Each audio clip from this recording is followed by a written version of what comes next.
My husband had left for a business trip, and without telling anyone I decided to stop by my mother-in-law's house to help with her endless renovation. But the moment I opened the apartment door, I saw something that destroyed my entire life in a single second. Before we begin, please subscribe to the channel and give this video a like. My name is Elena Vargas.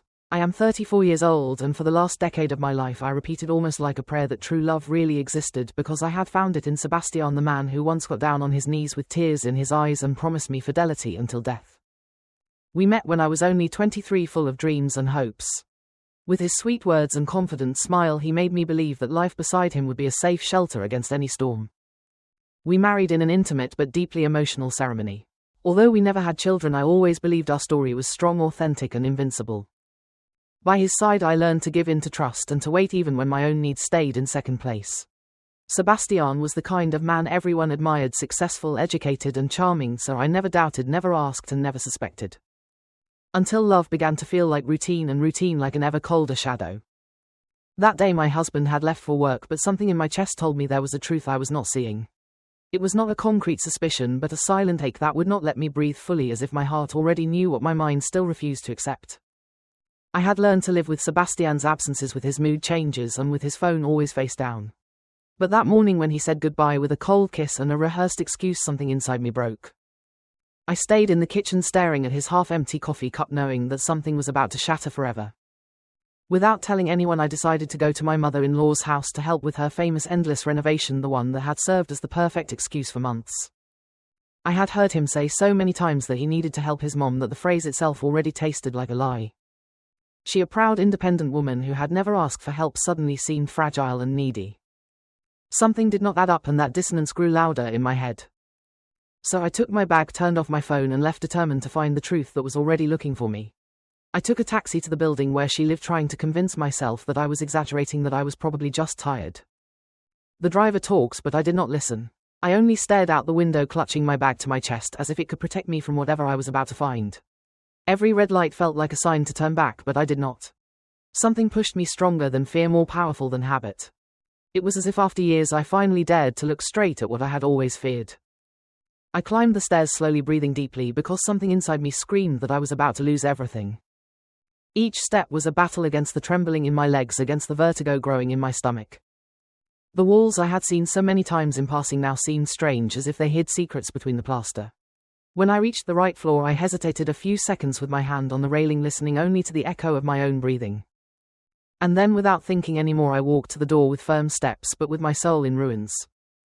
I knocked softly on the apartment door, expecting to see my mother-in-law with her tools, or the living room in the middle of renovation. Perhaps she would come out with dusty hands and that exasperated expression she used when things did not go her way. Perhaps she would invite me in with a false smile like so many times before. But deep down I already knew none of that would happen. The silence from the other side of the door was my first answer, and also my first warning. But the person who opened the door was not her. It was my own husband, Sebastian, in a bathrobe, messy haired, his face frozen when he saw me. He stood still, pale, as if time had stopped right in that second. I froze too, not knowing whether to scream, cry, or run. It was impossible that he was there when he had sworn he was in another city. The bathrobe, the damp hair, the scent of feminine perfume. Everything screamed that the truth was right in front of me. My breathing stopped. I did not understand. He was supposed to be miles away. My mind could not put the pieces together, because part of me still wanted to believe in some absurd explanation. But his eyes said everything. There was no real surprise, only fear of being caught. The silence between us became unbearable, heavy like glass about to break. And then I heard it. Before he could say anything, a soft sound caught my attention inside the apartment. It was a feminine laugh, light and comfortable, as if the owner of that voice was at home and I was the intruder. I felt the blood drain from my face and the air grew thicker. I looked at Sebastian, hoping he would deny everything, invent a story, but he did not even have the courage to open his mouth. I glanced over his shoulder, and there she was, his ex-girlfriend Sophia, sitting on the sofa wearing only lingerie, completely at ease. She had one leg crossed over the other, a glass in her hand, and a mocking smile that pierced my soul. Her gaze showed no shame or guilt. On the contrary, she seemed to enjoy my pain like someone winning a cruel game. I did not need to ask anything else. I did not need a confession. The betrayal was there, alive, shameless, impossible to ignore. The living room was spotless, perfect, without a single sign of renovation. No dust, no tools, everything shining. The cushions neatly arranged, the candles lit, soft music in the background. There was no trace of the supposed renovation that justified so many absences. And in that moment I knew. I was not his priority nor his truth. I was barely the decoration he hid when he wanted to live his other life. In that instant I understood that the hours he spent helping his mother were actually hours spent with her. All the late nights, the complicated weekends, the sudden trips, everything took on a new meaning. I felt as if my skin was being torn off, as if my heart was breaking into pieces so small they could never be put back together. I did not need more proof. I did not need more explanations. The betrayal was naked, cruel, and obvious. Sebastian tried to close the door, but I pushed hard, feeling my heart shatter into 1,000 pieces. He did not care about the damage, he did not care about my presence, he only wanted to hide his shame. But I needed to see it. I needed to understand with my own eyes the magnitude of his lie. His face reflected the panic of someone who had been discovered and had no words. I, on the other hand, was in shock, held up only by the pain. "Elena, it is not what you think," he murmured with a trembling voice. He said it as if he were a child caught in a prank without understanding that he had destroyed me. His words made me nauseous because there was no room for interpretations. I had seen everything, and still he clung to an absurd lie. I wanted to laugh at the irony, but I could barely breathe. His ex stood up from the sofa without any shame and said, "Well, I think it is exactly what you think." She had that cruel confidence of someone who already knew she had one, of someone who had never feared hurting others. She walked toward him as if her presence in front of me were the most normal thing in the world. I looked at her, unable to say a single word because my soul was already broken. Sebastian said nothing and simply lowered his gaze. My mother-in-law Carmen appeared from the kitchen, visibly nervous, as if she already knew this day would come. She had a cloth in her hand and an expression that wavered between guilt and resignation. Seeing her, something inside me finally broke. She knew too. They all knew except me. "Elena dear, calm down, we can explain," she said, avoiding my eyes. That sweet voice that once comforted me now sounded false and manipulative. I did not want explanations. I did not want lies disguised as comfort. What I needed was respect, and none of them had given it to me.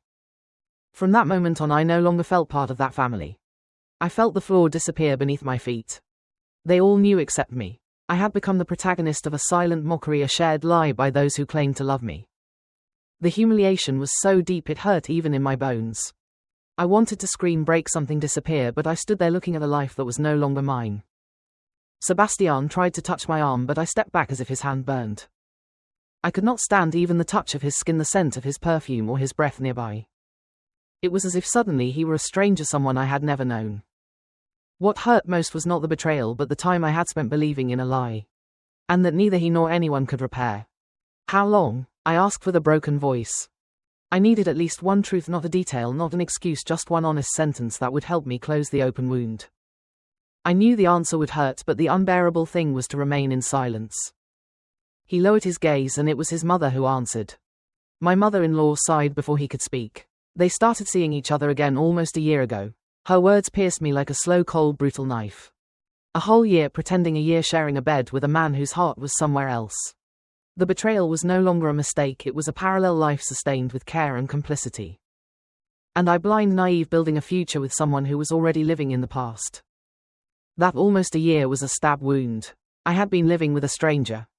I felt like a stranger in my own story, as if my life had been written by others behind my back. Every gesture, every hug, every promise became suspicious, everything lost its value.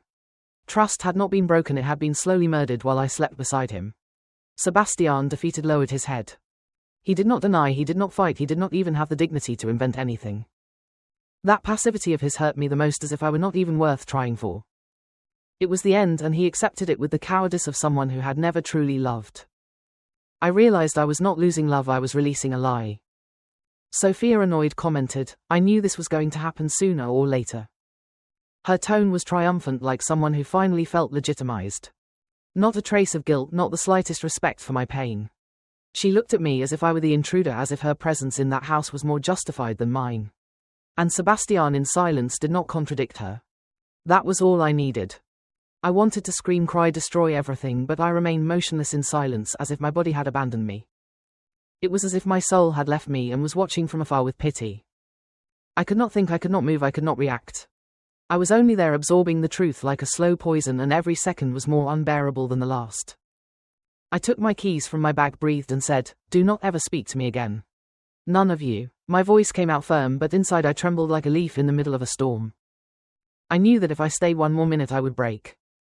So I turned around, clenched my teeth, and walked toward the exit, leaving behind the remains of a life that was no longer mine. No one tried to stop me. I turned without looking back, although I heard my mother-in-law say, "Elena, do not ruin everything." That phrase was like a slap in the face, a cruel confirmation that she had never been on my side. Me ruin everything? After everything they had allowed, I felt rage, a new burning rage that gave me the strength not to collapse. And I continued down the stairs with my heart turned to ashes. That comment confirmed what I already knew. She had always been an accomplice, never naive, never neutral. She chose her son as always, no matter who she trampled in the process. She had used me as a screen, as a facade, as a decorated lie, and I foolishly had treated her like a second mother. That was another betrayal, a wound that hurt differently. I went down the stairs without feeling my legs. It was as if my soul was walking alone. Every step was a silent farewell, a forced renunciation of everything I had once considered home. The building, the walls, the smells, everything seemed alien, hostile. I wanted to get out of there, out of that scene, out of that version of me that had accepted so much for so little. I only thought about reaching the street, only thought about breathing. When I reached the street I broke down crying, holding the wall so I would not fall. The cold air hit my face, but it did not fully wake me. It was like being inside a nightmare that could no longer be avoided. The tears fell without permission, without pause, as if my body knew it was time to empty itself. And there on the sidewalk I understood that this was the end and also the beginning. That day I ended up in a cheap hotel, crying on the bed with my wedding ring tight on my finger. I did not have the strength to take it off, as if the ring still held power over me, as if removing it meant accepting that everything was over. The curtains closed, the television on without volume, and me curled up, feeling that my body was only a container of pain. I did not know what time it was or what would happen next.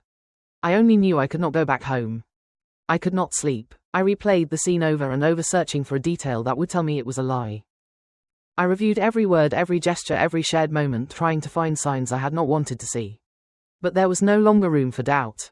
The betrayal was real, raw, irreversible. And I, alone in that unfamiliar room, began to understand that my life would never be the same again. Only silence and truth accompanied me.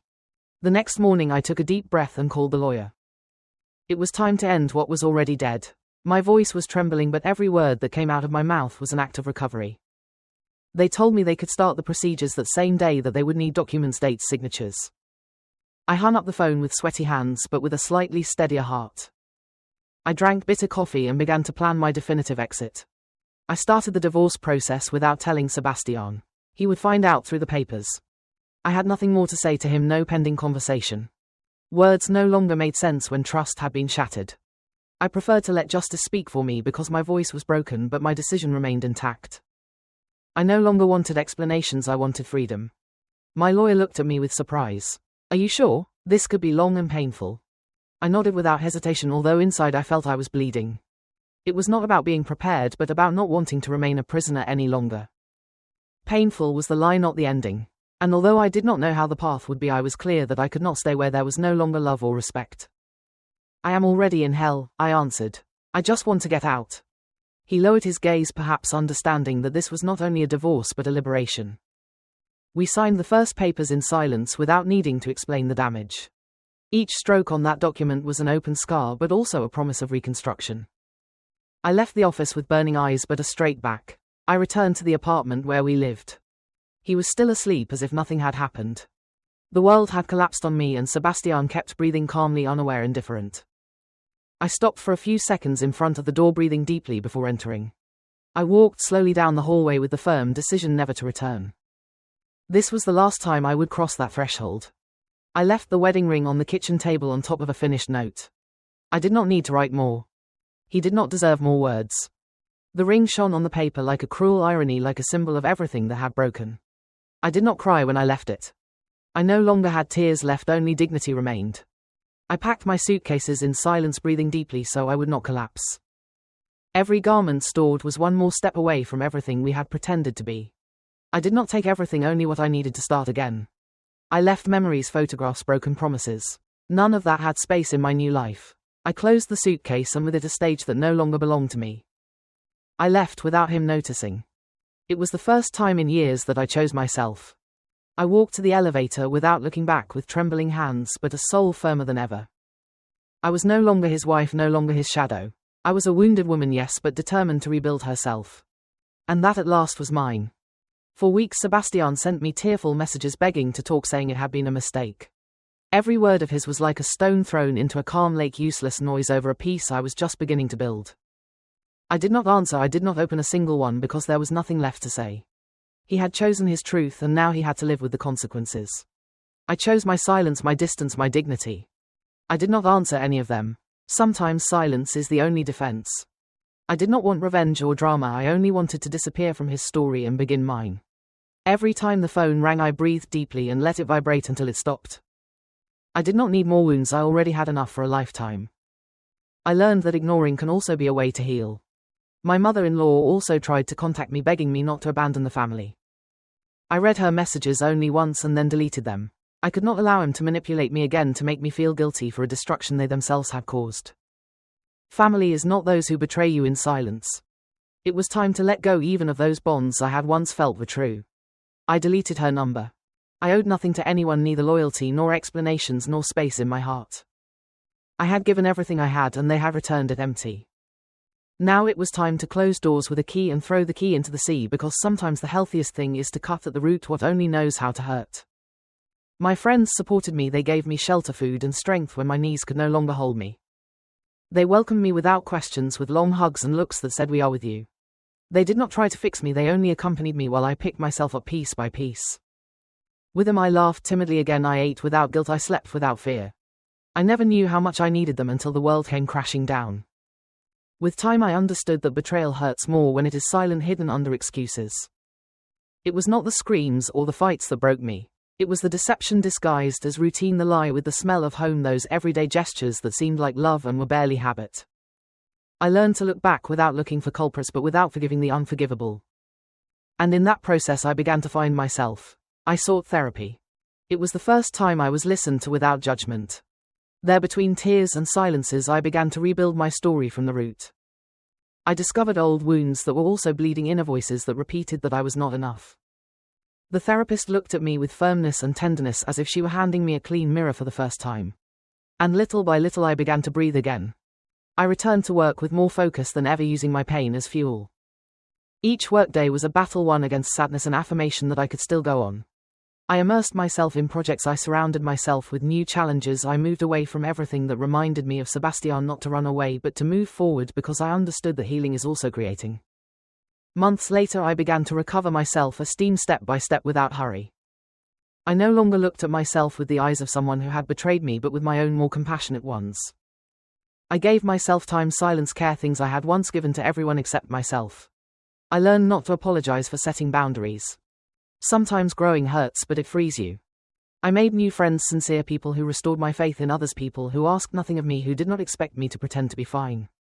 With them I learned to speak without fear, to laugh without guilt, to trust without reservations. I discovered that the world is not only betrayal, there is also light if one dares to look for it. And for the first time in a long time I did not feel alone. One day while having coffee my lawyer called. The divorce is finalized. I remained silent for a few seconds, as if the words did not want to fully enter my head. I looked out the cafe window.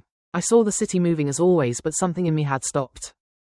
I was no longer anyone's wife. I was free from a name, from a weight, from a lie. I hung up the phone and cried, but this time with relief. The tears were not of sadness, they were of rest, as if I could finally release an invisible burden that had sunk me for years. The people around me continued with their day, and I cried in silence, hugging myself tightly from within. I did not care who looked, that cry was mine, and at last it was healing. From then on my life began to move forward for the first time. No more nostalgia for what was lost, no more what if. Yes, no more looking back, waiting for another story. It was time to write mine, without permissions, without fear, without breaks. And although the path was uncertain, each step I took for myself with more truth than ever. I enrolled in a course I had always wanted to study and that Sebastian had never let me do because it served no purpose. Entering the classroom was like entering another version of myself, one that had been asleep, silenced, waiting its turn. I learned with hunger, with passion, with pride. Every word I read, every class one finished was a victory against all the times they had made me doubt myself. And I no longer needed permission to continue. I moved to a small but mine apartment. My space, my peace. Every corner spoke of me, the colors, the books, the silences. I slept with the window open, I cooked what I wanted, I danced when no one was looking. It was not a magazine house, but it had something I had never had: freedom. And that could not be traded for anything. I learned to cook just for myself, to sleep in the middle of the bed, to live without fear. I no longer sought to justify my decisions or apologize for my tastes. There was pleasure in the simple, in an unhurried breakfast, in a night of wine and a movie. I discovered I was capable of enjoying my own company, and I understood that solitude is not always emptiness, sometimes it is shelter. I smiled again without feeling guilt. At first it was strange, as if I were betraying the pain, but later that laugh gained strength, naturalness, life. People noticed and told me, "You look different." And yes, I was. Because now every smile was authentic, born from within, without lies holding it up. One weekend I went out with friends and met someone, Alvaro, a calm, attentive man without hurry. He had no rehearsed phrases or empty promises, only a sincere look and an easy conversation. He spoke to me of books, of music, of his fears, and for the first time I did not feel the need to hide my scars. He did not run from them, he only listened. I was not ready for anything serious, but he knew how to respect my time. He did not pressure, he did not demand, he did not fill the silence with urgencies. He simply stayed, accompanying my rhythm without judging my pauses. I told him I still could not give much, and he replied, "Whatever you give will be enough." And in that moment I knew the story was different. We talked for hours, without pressures, without lies. We talked about life as if time did not run, sharing truths without fear. He had no hurry to be someone in my story, he only wanted to be. And that, after so much noise, was a rest. Alvaro did not come to save me, he came to walk beside me. One day I told him my story. He listened without interrupting and said, "You did not deserve any of that." He did not ask for morbid details. He did not want to know names or dates, he only looked at me with that silent respect I had longed for so much. In his way of staying quiet there was more comfort than 1,000 empty phrases. For the first time I felt someone saw my pain without making it his. Something inside me let go. It was like breathing after being underwater for a long time. A part of my soul that had lived shrunk for years slowly stretched without fear. It was not magic, it was relief, it was not love, it was peace. And I knew that sometimes healing does not come from grand gestures but from honest presences. Time passed and I discovered I was still capable of love, beginning with myself. I looked in the mirror and no longer searched for defects but for the story. Every mark, every wrinkle, every change was proof of everything I had overcome. I did not need to be perfect, only real. And that new version of me, although wounded, was stronger than ever. Alvaro became a companion, not an owner, not a controller. He did not tell me how to live or what to do. He only celebrated my decisions even when he did not fully understand them.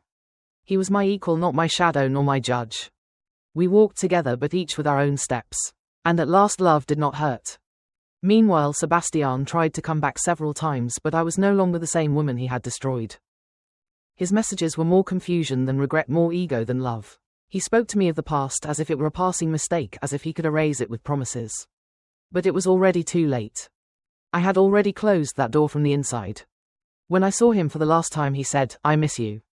I answered, "I do not." It was not with anger, it was with truth. There was no resentment, only distance.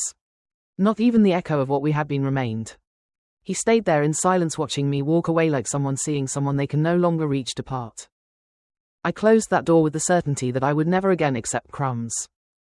I learned to recognize what I deserve, and it was not little, not half, and not hidden. I did not want more loves that required me to shrink to fit. My life, my soul, my body, everything was too big for anyone who did not know how to care for it. And I understood that this was freedom. Today I understand that losing Sebastian was actually saving myself. If I had not opened the door I would have continued living in a decorated lie. Sometimes pain is the only path to truth. And although it hurt more than I imagined, it took me exactly where I needed to be. Far from him, close to myself. The pain became strength, the betrayal became freedom. Every tear I shed built the foundations of this new woman who no longer fears falling. I do not forget what happened, but it no longer defines me. I no longer carry the guilt, nor the shame, nor the silence. Now I am mine, and no one can take that away from me. And now looking back I can say without fear, the day I opened the door to my mother-in-law's house did not end my life, it only began the one that truly belonged to me. It was the end of an illusion, yes, but it was also the first step toward my truth, and that truth, although born from pain, gave me back life, complete, whole, free. And it was in this new beginning that I understood what it really means to love in a healthy way, without fear, without lies, without hiding. Love was no longer an empty promise nor an excuse to forget myself. It was a choice. And the first choice was to love myself enough not to ever return to where I had lost myself. Today when I speak of my story, I do not do it with shame or resentment. I speak with the serenity of someone who survived, of someone who transformed pain into knowledge. I am no longer that woman who asked for little so as not to bother. Now I know I deserve everything that makes me grow, and that nothing that makes me feel less is worth it. I forgave myself for having trusted so much, for having waited too long, for having believed when love had already become an excuse. I understood that the mistake was never mine. I loved with everything I had, and that will never be a defect. He was the one who did not know how to value what he had in front of him. I did not keep resentment, I only closed doors that no longer led anywhere, and with that I discovered new windows, different paths, versions of myself that had been asleep. I learned that life does not end when someone breaks our heart, it simply takes a different direction. Sometimes they ask me if I still believe in love, and I smile because yes I do, but now with my feet on the ground, with a whole heart and eyes wide open, not like a fairy tale but like a real encounter, first with myself. I no longer need eternal promises. I prefer real actions. I do not expect anyone to complete me. Today I know I am whole. Whoever wants to walk beside me will be welcome, but only if they do it with truth, with respect, and with the same freedom that cost me so much to conquer. I look at the past with compassion, not with pain. Every tear had its reason, every silence its value, and every loss was actually a liberation. Because living trying to fit into someone else's world is the cruelest way to disappear. And I came back more alive than ever. If one day someone asks me what I learned from all this, I will answer. I learned to choose myself even when that meant staying alone. I learned that being loyal to myself is worth more than any acceptance, and that no love justifies losing my peace. Today I walk forward with calm, with purpose, and with self-love. The wound became a scar. The pain a memory, and the woman I am now is the result of everything I faced and overcame. I no longer fear falling because now I know I can always get up again. And so I close this chapter with a soul at peace, not with a novel happy ending but with a true worthy ending, because more important than being loved is being free. And I am. At last I am. Thank you for listening to today's story. Don't forget to like, share, and subscribe to support the channel. See you in the next story.